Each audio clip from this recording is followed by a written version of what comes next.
जैसे लोग तीर्थों के ऊपर घूमते हैं, स्नान करने जाते हैं कि हमारे पाप धुल जाएंगे। पहली तो बात वो ये समझते हैं कि हमने पाप किए इसलिए स्नान करने जाते हैं। पहले इंसान ये समझता है कि मैंने पाप किए हैं तो इसीलिए वो स्नान करने जाता है। और अगर आप ये समझोगे ना करतासी ना भुगतासी मुक्ते वासी सर्वदा, ना मैं करने वाला हूं ना मैं भोगने वाला हूं, मैं हमेशा मुक्ति का आत्मा हूं, अगर ऐसे भाव से चलोगे तो फिर आपको स्नान करने की कोई जरूरत नहीं पड़ेगी, कोई मान्यता ही नहीं। तो गुरु जी ने कहा कि तीर्थ व्रत ना करूं अंदेशा, बिना तीर्थों के ऊपर में जाना चाहता हूं, ना मैं स्नान आदि करना चाहता हूं, ना मैं व्रत उपास, जैसे आप लोग भूखे मरते हैं। हम माताओं के व्रत चलते हैं, जब व्रत चलते हैं तो उसमें लोग व्रत रखते हैं ना, तो कौन सी माता ऐसी है जिसके बच्चे भूखे बैठे रहो और वो खुश होती हो? कोई है माता? क्यों खुश हो बताओ? आपके बच्चे भूखे बैठे हो और आप खुश हो जाओगे उनसे? तो इसलिए ये सब भ्रम है। कोई माता दुनिया में ऐसी नहीं है, अगर है तो कोई मेरे सामने आके बताए। तो मुझे ऐसी दुनिया में कोई ऐसी माता नहीं है। हमारी माता जो है, हमारी माता जिसने हमें जन्म दिया है, जिसने हमें इतने दुख सहन करके हमें पढ़ाया है, लिखाया है, उस माता की पूजा करो। ठीक है, जो माताएं हैं, जो शक्तियां हैं, जो हुई हैं, वो भी पूछने के काबिल है, पूछने लायक है। लेकिन मुझे नहीं लगता कि उन शक्तियों में से किसी शक्ति ने कहा होगा कि आप भूखे रहो। हाँ, एक बात है, ध्यान से सुनिए, जो व्रत होता है वो हम मेडिकली पॉइंट ऑफ व्यू से रख सकते हैं। तो अपने जैसे हमने एक दिन का व्रत रख लिया, हमारा जो शरीर का जो अपना जो हमारे शरीर के लिए मेडिकल पॉइंट ऑफ व्यू से, डाइजेशन सिस्टम के, इम्यूनिटी सिस्टम से, और भी जितने हमारे इम्यून सिस्टम है, नर्वस सिस्टम है, डाइजेशन सिस्टम है, हमारी बॉडी में कितने सिस्टम है, इन सबको संतुलन करने के लिए हम व्रत करते तो बहुत अच्छी बात है। लेकिन किसी को बहाना बना के इतने दिन भूखे मरना, आज आप देख रहे हो लोग आग जगा कर चारों तरफ बैठ जाते हैं, बीच में करते हैं ना। अरे पहले 5 तरह की अग्नि तुम्हारे अंदर जल रही है, पगले इंसान। काम की अग्नि जल रही है, क्रोध की अग्नि जल रही है, लोभ की अग्नि जल रही है, मोह की अग्नि जल रही है, अहंकार की अग्नि जल रही है, ऊपर से इतनी धूप पड़ रही है, अब चारों तरफ आग जगा के फिर बैठे हैं। अब तो ये क्या है? ये जो कुछ भी कोई कर रहा है उसको पता होगा, लेकिन हमारे ब्रह्मज्ञानी तत्वदर्शी संतों महापुरुषों ने ऐसा दर्शाया है। और एक बात और बता दूं मैं आपको, मैंने बहुत संतों के प्रवचन सुने हैं, बहुत अखाड़ों दरबारों में जाकर देखा है, लेकिन जो इस दरबार में ज्ञान दिया जाता है ये आपको किसी भी संसार के चौके में नहीं मिलेगा। और यही कारण है कि यहाँ पर लोग इस चीज को समझते नहीं है।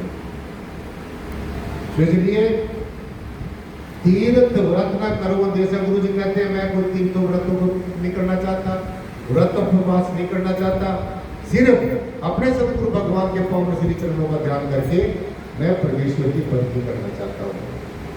समझ रहे हो ना? इसलिए ये लाइनें हमें यही संदेश देती है, यही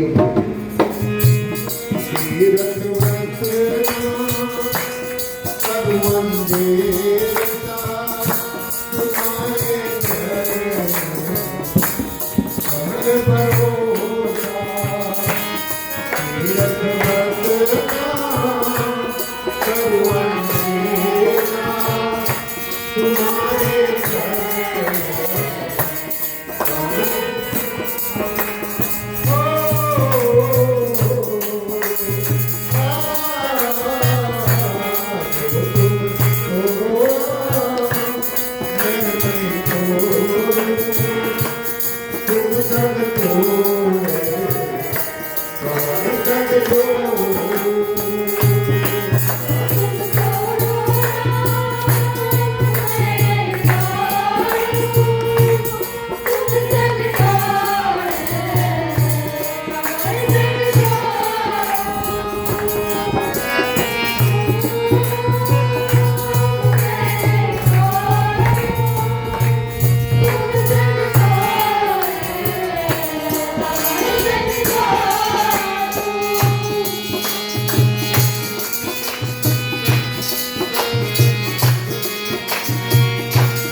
जहाँ जहाँ जाऊँ तुम्हारी सेवा तुम सा ठाकुर और नहीं देवा जहाँ जहाँ जाऊँ तुम्हारी सेवा तुम सा ठाकुर और नहीं देवा।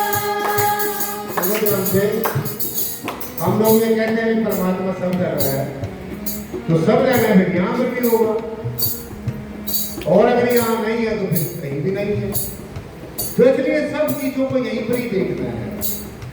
जहाँ जहाँ जाऊं तुम्हारी सेवा तुम सा ठाकुर और न सदगुरु गुरुदेव ये कहते हैं कि मैं जहाँ जहाँ पर भी जाता हूँ और जो जो भी मैं करता हूँ सदगुरु वो मैं समझता हूँ मैं आपकी ही सेवा कर रहा हूँ। ये सब जीव बनाए हुए सदगुरु आपके ही जीव हैं। मैं इनको अगर पानी पिलाता हूँ, उनको भोजन कराता हूँ, इनकी सेवा करता हूँ, दरबार में कोई सेवा चाहते करता हूँ, ये सब सदगुरु आपकी ही सेवा है। और ऐसा ही आपने सदगुरु बनाया। ये नहीं कि कहीं पर जगह विशेष पर जाकर आपकी पूजा इबादत मंजूर हो। अगर सब जगह परमेश्वर है तो यहाँ पर भी आपकी पूजा को मंजूर कर सकता है, और अगर यहाँ नहीं है तो फिर कहीं भी नहीं है, और अगर यहाँ है तो फिर सब जगह है। इसलिए गुरु जी ने कहा है जहाँ जहाँ जाऊं तुम्हारी सेवा तुम सा ठाकुर और नहीं देवा। जहाँ जाऊं तुम्हारी सेवा तुम सा ठाकुर और नहीं देवा। ओ तुम सा ठाकुर और नहीं देवा।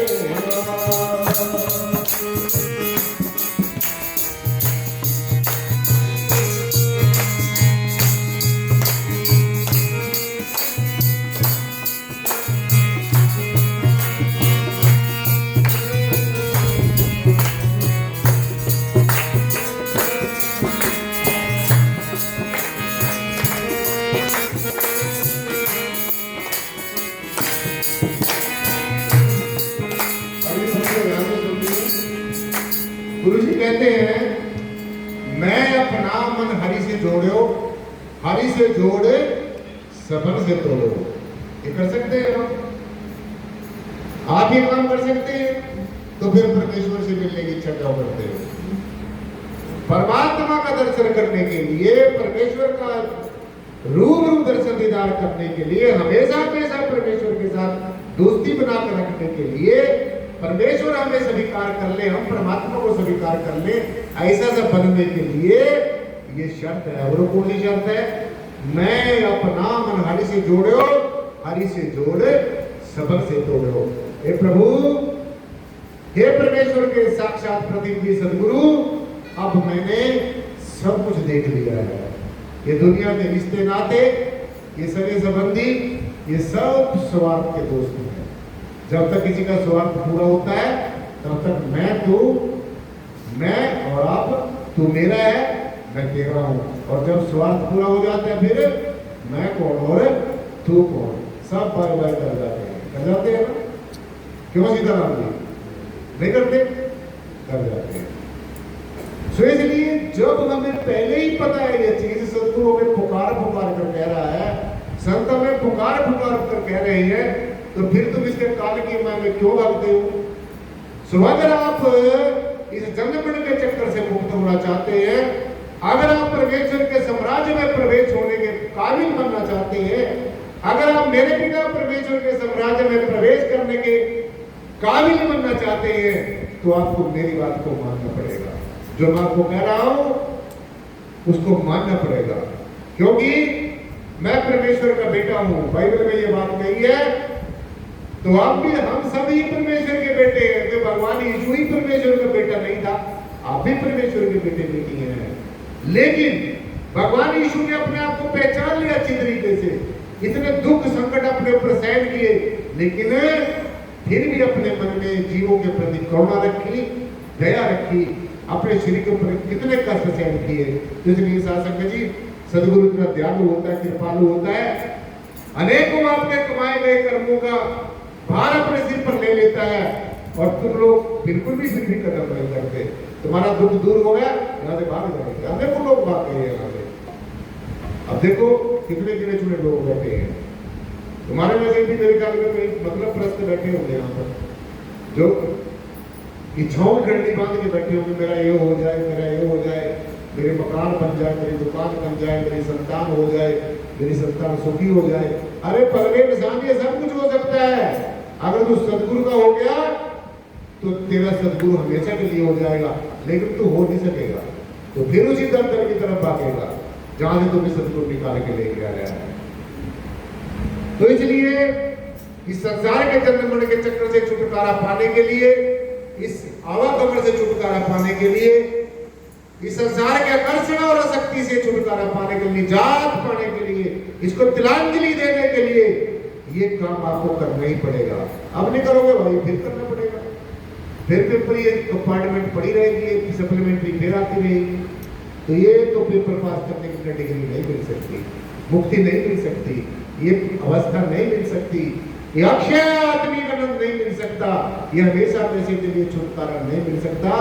ऐसा करने के लिए ये जो गुरु जी ने कहा, ये मेरी कही बात नहीं है, ये ऐसे संतों की बात कही गई है जिनको साथ संसार में सब लोग मानने के लिए मजबूर है, लेकिन उनको ही मान रहे हैं बस। उन्होंने ये नहीं कहा कि तुम मेरे को मानो, मेरे जाने के बाद में मेरी फोटो उठा के घूमते रहना, जो मैंने कहा उसके ही विपरीत करना है। हो ही रहा है ऐसा, जैसे हमारे गुरुओं ने कहा उसके लोग विपरीत ही कर रहे हैं, अपनी मनमानी कर रहे हैं, जो करने के लिए कहा ही नहीं है वही कर रहे हैं। और आज देखो, ये मत समझना ये गुरुओं के संतों के आपके ऊपर दया दृष्टि है, ये कोप दृष्टि है तुम्हारे ऊपर। ये तुम लोग भटक रहे हो, तुम लोग आपस में लड़के मर रहे हो, तुम लोग जातियों के धर्मों के बंधन में फंसे हुए हो, तुम प्रतीकों और चिन्हों के चक्रों में फंसे हुए हो। मेरा धर्म बड़ा है, अरे अगर तेरा धर्म बड़ा तो दूसरे का भी छोटा क्यों है? अगर आप अपने धर्म को श्रेष्ठ मानना चाहते हैं तो दूसरे धर्मों का भी आपको सत्कार करना होगा। अगर आप अपने गुरु को श्रेष्ठ समझते हैं तो सभी गुरुओं को आपको सत्कार करना होगा। इसलिए ये जातिवाद से, धर्मों के उन्माद से, इस पूजा पद्धतियों की जो भिन्नता है, इस तरह तरह के मन और मत के जो भेद है, जो मतांतरों के भेद है, इनसे आपको निजात पानी होगी, ऊपर उठना होगा और ये बात खूबी करनी होगी जो गुरु जी ने कहा। मैं अपना मन हरि से जोड़ो, हरि से जोड़े सबर से जोड़। देखो तो जरा करके देखो, सबसे निजात पाकर, सबको छोड़कर देखो, एक सदगुरु के नाम के ऊपर अपना जीवन लगा कर देखो, फिर ये अवस्था मिलेगी।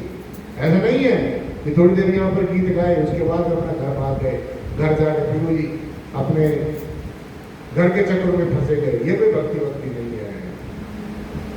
संत शिरोमणि की उपाधि वैसी नहीं मिलेगी गुरु जी को।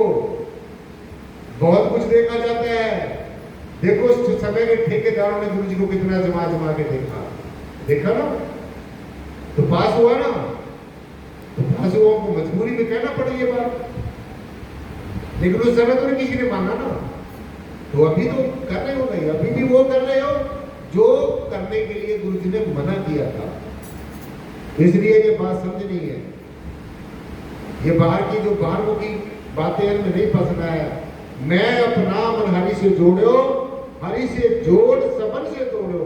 देखो सबसे अलग बैठकर, सबसे जो अशक्ति भाव है, ये नहीं है कि संसार से कहीं भागना है, भागना कहीं नहीं है, भागना नहीं है, जागना है, जागरूक होकर जीना है, होश में जीना है। ऐसा ना हो कि होश रहे तो जोश चला जाए और जोश आए तो होश चली जाए। ऐसा नहीं है, ऐसा कामयाब नहीं हो सकता है कोई। इसलिए जो गुरु जी ने कहा, संतों महात्माओं ने कहा, हमारे गुरु रहे